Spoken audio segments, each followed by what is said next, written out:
거룩한 주의 날에 주의 전에 오신 언성에 속한 교우님들 한 분 한 분을 환영하고 축복합니다. 하나님의 말씀을 나누기 전에 앞뒤 좌우에 계신 분들께 마음을 열어서 환한 미소로 사랑합니다, 축복합니다 인사 나누도록 하겠습니다. 사랑합니다, 축복합니다, 힘내십시오.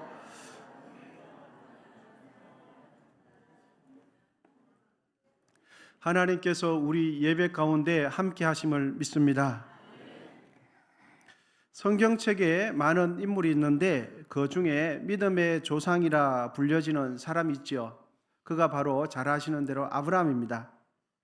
그 아브라함이 믿음의 조상이라고 불리게 된 결정적인 사건이 오늘 본문에 기록되어 있습니다. 또한 본문은 아브라함의 인생에 있어서 매우 중요할 뿐만 아니라 하나님은 도대체 어떤 사람을, 도대체 누구를 의롭게 여기시는지, 하나님께서 의롭게 여기시는 기준이 무엇인지를 깨닫게 해주는 매우 중요한 사건, 중요한 내용이 오늘 본문에 기록되어 있습니다. 본문 6절인데요. 우리 같이 한번 읽으시겠습니다. 시작.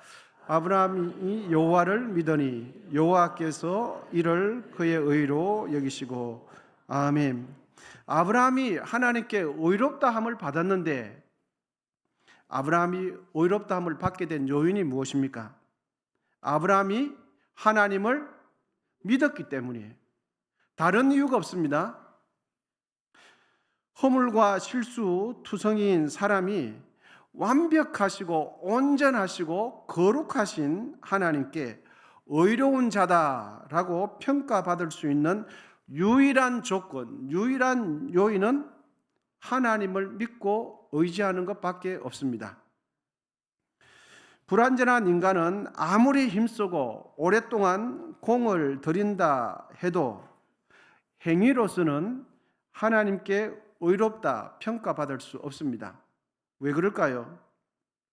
그것은 사람의 존재성 자체가 불완전하기 때문에 불완전한 사람이 어떠한 행위를 하면 그 행위 속에는 무엇이 나타나겠습니까? 불완전함이 반드시 나타나기 때문이죠. 그래서 사람이 하나님 앞에서 의롭다함을 받을 수 있는 것은 행위로는 불가능해요. 다른 이들과 비교했을 때 상대적으로 조금 더 내가 실수의 횟수, 실수의 크기가 작을 수는 있죠. 또한 상대적으로 비교했을 때 다른 이들보다 조금 더 많은 능력, 조금 더 어떤 영역에 있어서 조금 더 탁월한 능력을 발휘할 수는 있을 수 있겠지만 그것 가지고 하나님 앞에 의롭다 평가받을 수는 없죠. 하나님께서 완벽하신 하나님께서 의롭다라고 평가받기 위해서는 완벽히 해내는 수밖에 없습니다. 그러므로 인간의 행위로서는 하나님 앞에 의롭다함을 평가받을 수 없고 오직 아브라함처럼 하나님을 믿고 의지할 때만 의롭다함을 받을 수 있는 것입니다.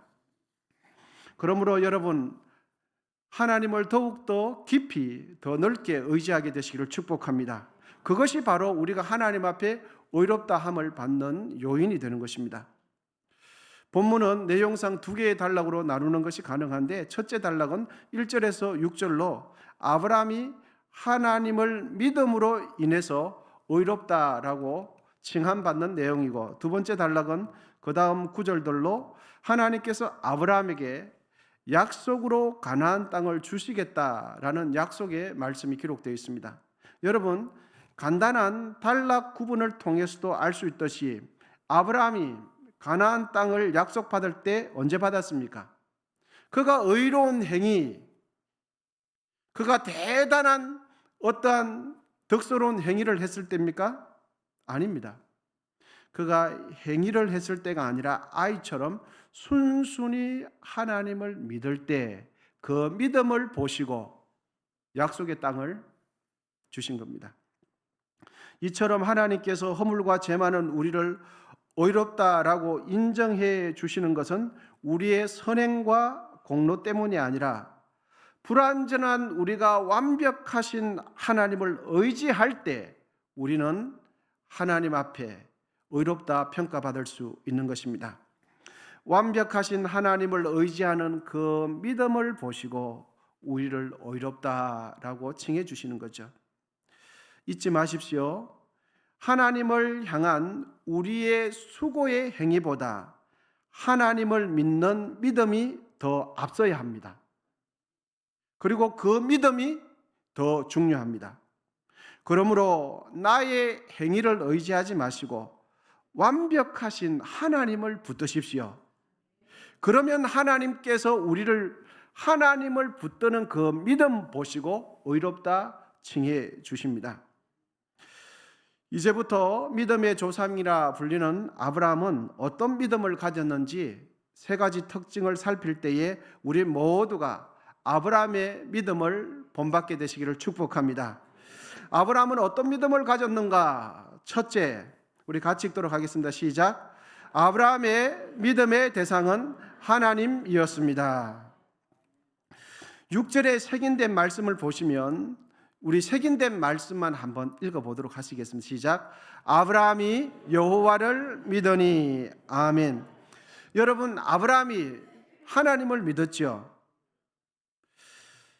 당연히 하나님을 믿는 것이 아닌가라는 이런 생각이 드실 수 있습니다. 우리 또한 하나님을 믿지 않는가라는 이런 의아스러운 생각을 드실 수 있습니다. 그런데 우리의 믿음의 대상이 무엇인지를 이제 조금 더 구체적으로 살펴볼 텐데, 우리는 분명 하나님이 존재하시는 것 자체를 부정하지 않습니다. 하지만 우리가 믿고 확신하는 바가 무엇인지 구체적으로 살펴보면 달라질 수 있습니다.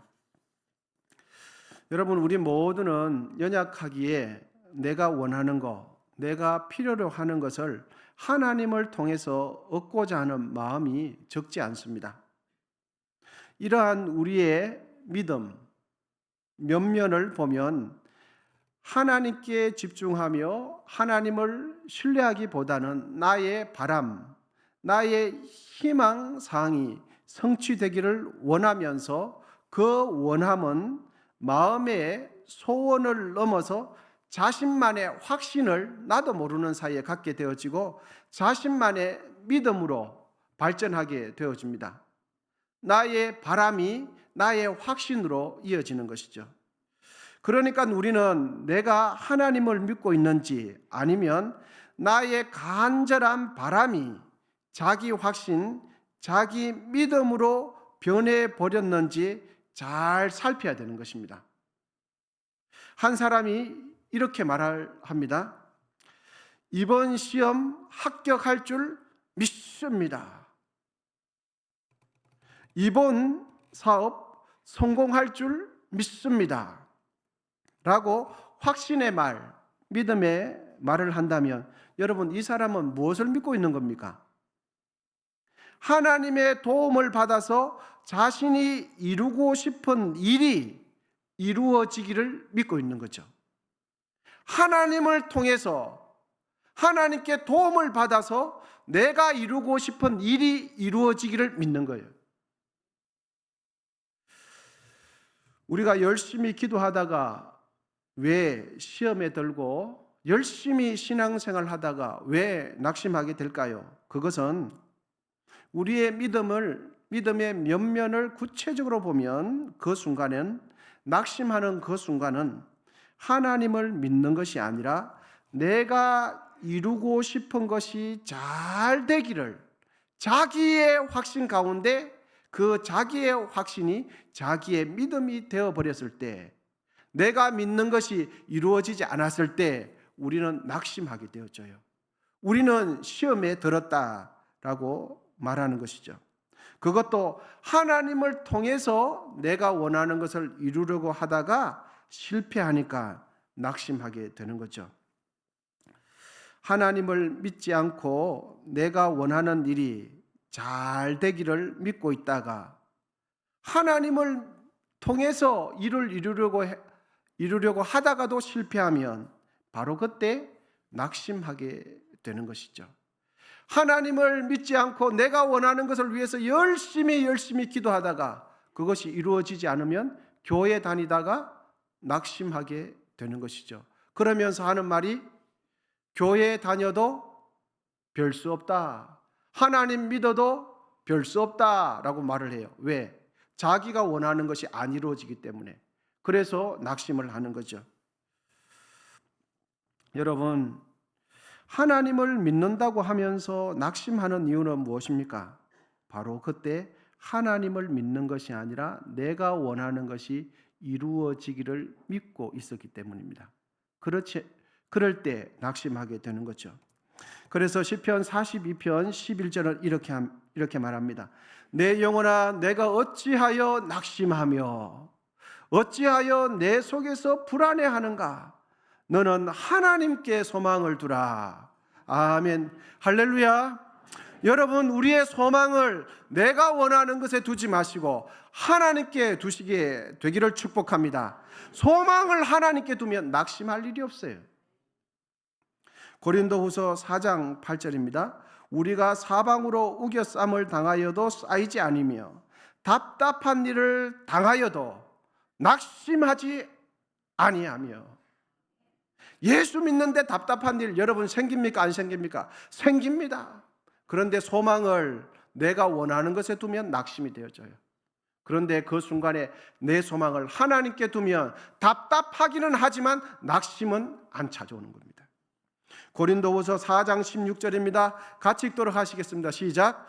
그러므로 우리가 낙심하지 아니하노니 우리의 겉사람은 낡아지나 우리의 속사람은 날로 새로워지도다.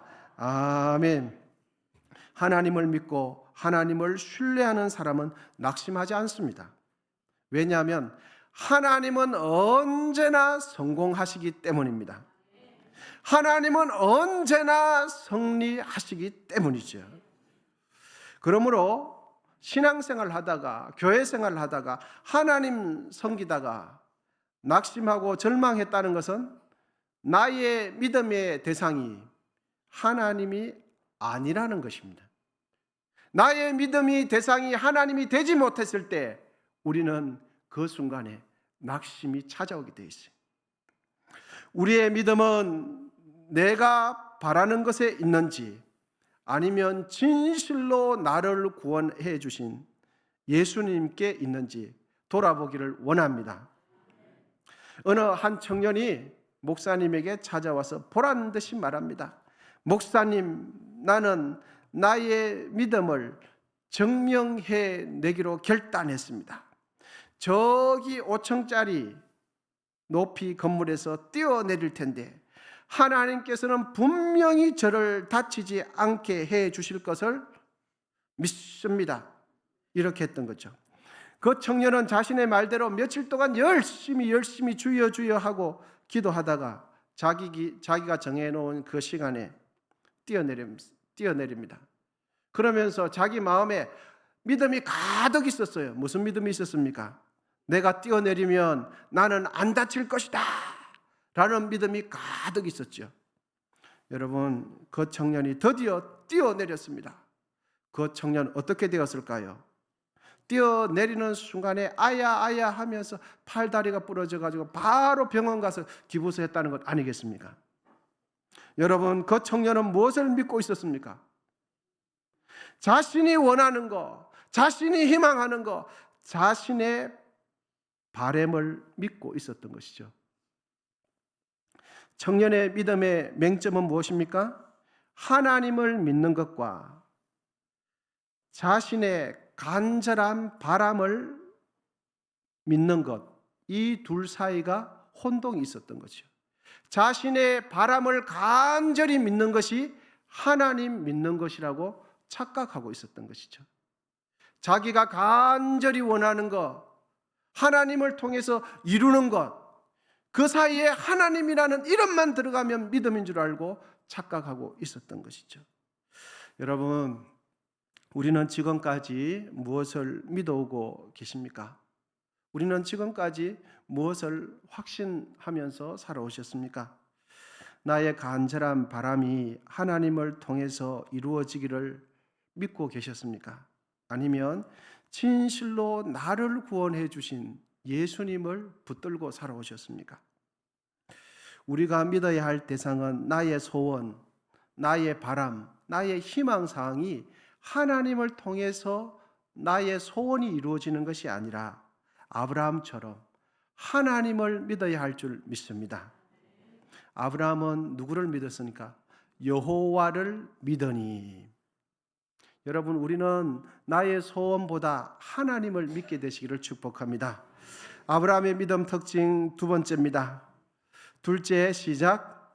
아브라함은 하나님을 믿는 믿음의 상태를 유지한 채 삶을 살았습니다.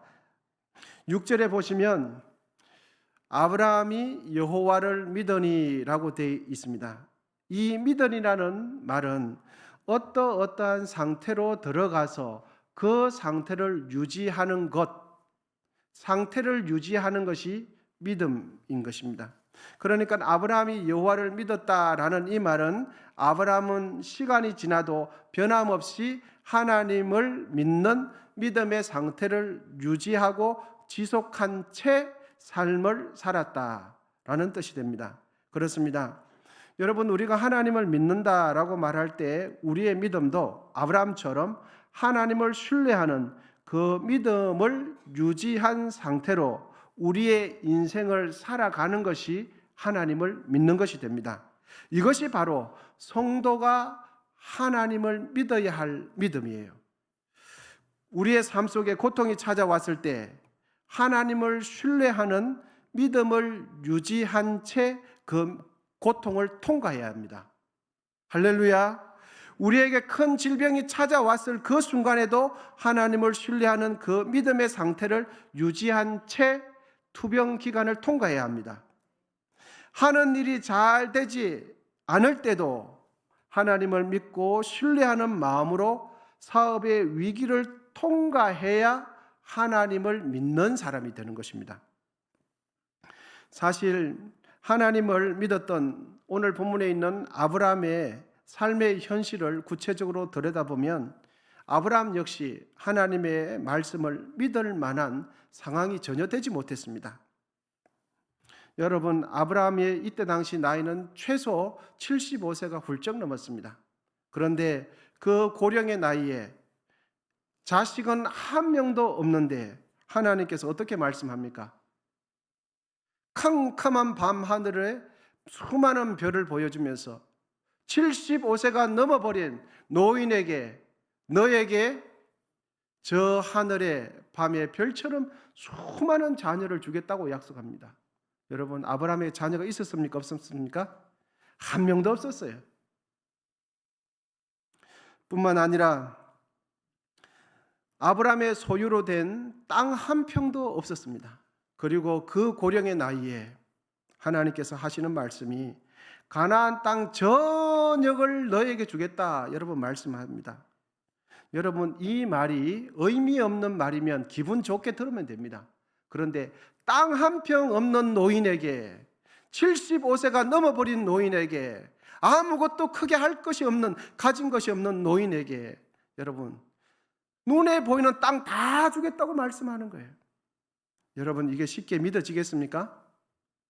쉽게 믿어지지 않죠. 오늘 본문 18절인데요. 같이 한번 읽어보겠습니다. 시작. 그날에 여호와께서 아브라함과 더불어 언약을 세워 이르시되 내가 이 땅을 애굽 강에서부터 그 큰 강 유브라데까지 내 자손에게 주노니. 이런 상황임에도 불구하고 아브라함은 하나님께서 말씀하셨을 때 그 말씀을 믿음과 동시에 그 믿음의 상태를 유지한 채 자신의 인생길을 살아갔던 것입니다. 이와 같은 아브라함의 믿음을 로마서 4장 18절은 이렇게 기록합니다. 아브라함이 바랄 수 없는 중에 바라고 믿었으니 이는 내 후손이 이같으리라 하신 말씀대로 많은 믿음의 조상이 되게 하려 하심이라. 아브라함은 바랄 수 있었습니까? 없었습니까? 바랄 수 없었어요. 기대할 수 없었어요. 믿을 수 없었어요. 그런데 그 상황 가운데 믿었어요. 그리고 그 믿음의 상태를 유지한 채 삶의 어려운 고비들을 살아낸 거죠. 우리가 하나님을 믿는다고 할 때 바로 우리에게 필요한 믿음은 바로 이 믿음입니다. 단순히 하나님이 존재하신 것을 일시적으로 일회성으로 믿는 것을 이야기하지 않습니다. 하나님을 믿는다라고 하는 그 믿음이 우리의 인생의 우여곡절을 지날 때마다 그 믿음의 상태가 어떻게 되어야 된다고요? 유지되고 지속되어야 돼요. 이것이 하나님을 믿는 것이 되는 것이죠. 절망 중에도 하나님의 전지전능하심을 믿는 것이 하나님을 믿는 것입니다. 사업이 망하고 우리의 몸에 원치 않는 질병이 찾아와도 하나님을 믿기에 낙심하지 않는 것이 하나님을 믿는 것이 됩니다. 도저히 불가능한 상황 속에서도 하나님의 전지전능하심에 대한 믿음의 상태를 유지하는 것이 오늘 본문에 있는 아브라함의 믿음이었어요. 로마서 4장 17절은 이렇게 기록합니다. 기록된 바 내가 너를 많은 민족의 조상으로 세웠다 하심과 같으니 그가 믿은 바 하나님은 죽은 자를 살리시며 없는 것을 있는 것으로 부르시는 이시니라. 아무것도 없어요. 절망과 죽음뿐이에요. 그런데 아브라함은 하나님은 전지전능하시다라는 그 믿음을 절망 가운데 유지했다라는 것이죠. 하나님의 존재하심만을 인정하는 믿음이 아니라, 그래 나 하나님이 계시는 거 알아, 이 믿음이 아니라 하나님의 존재하심을 믿는 믿음이 우리의 매 순간순간의 삶에 적용될 때 그것이 바로 하나님을 믿는 것이 됩니다. 이것이 바로 하나님을 믿고 의지하는 신앙생활이 되는 것이죠. 여러분, 우리는 믿음 생활 하실 수 있기를 축복합니다. 어려운 중에, 고난 중에, 절망 중에 불가능하다라는 그 상황 속에서도 하나님을 믿는 믿음의 상태를 유지하게 되시기를 축복합니다. 아브라함의 믿음 특징 세 번째입니다. 우리 셋째 같이 읽도록 하시겠습니다. 시작. 아브라함은 하나님의 약속을 믿었습니다. 아브라함이 믿은 것은 하나님께서 자신에게 들려주신 그 말씀을 믿었습니다. 우리는 우리는 긍정적인 표현이기 때문에 이런 말을 하곤 하죠. 믿으면 복이 올 거야. 좋은 말이기는 하지만 아브라함은 이런 식으로 하나님을 믿지 않았습니다. 하나님께서 자신에게 복을 줄 것을 믿은 것이 아니라 이미 나에게 복이 임했다는 것을 믿었어요. 아브라함의 믿음의 시작은 이미 하나님께서 자신에게 말씀하신 그 약속을 믿은 것입니다. 그 약속에서 믿음이 시작된 것이죠. 자기의 바람이나 자신의 희망사항이 믿음으로 출발한 것이 아니라 하나님께서 자신에게 주신 그 약속이 아브라함의 믿음의 출발이었습니다. 여러분, 하나님의 말씀을 믿으시기를 축복합니다. 그리고 우리의 믿음과 우리의 의지가 하나님의 말씀 위에 있기를 축원드립니다. 이제 말씀을 정리하도록 하겠습니다. 아브라함의 믿음은 자신의 바람이나 자신의 희망사항을 믿은 것이 아니라 하나님을 믿었어요. 또한 아브라함의 믿음은 하나님의 존재하심, 그 존재하심을 일회성으로 일시적으로 믿고 그친 것이 아니라 그 믿음을 유지한 상태로 삶을 살아갔습니다. 아브라함의 믿음의 토대는 바로 하나님께서 자신에게 주신 말씀이었습니다. 여러분, 우리는 지금 어떻게 하나님을 믿고 계십니까? 우리는 지금 무엇을 믿고 있고 무엇을 소망하면서 믿음 생활을 하고 계시고 교회 생활을 하고 계십니까? 우리의 믿음 생활, 우리의 교회 생활은 믿음의 대상인 하나님의 말씀을 믿고 행하게 되시기를 축복합니다. 하나님께서 기뻐하시는 믿음은 하나님이 계셔 알아 이것이 아니라 하나님이 계신다면 그 계시는 믿음의 상태를 가지고 살아가는 거예요. 이것이 하나님께서 기뻐하시는 믿음입니다. 그럴 때 하나님께서는 우리의 믿음을 보시고 어떻게 칭해 주십니까? 의롭다라고 칭해 주세요. 우리 모두 아브라함의 믿음을 본받아서 하나님을 영화롭게 하는 믿음 생활, 하나님을 기쁘시게 하는 교회 생활 하실 수 있기를 축복합니다. 기도하겠습니다.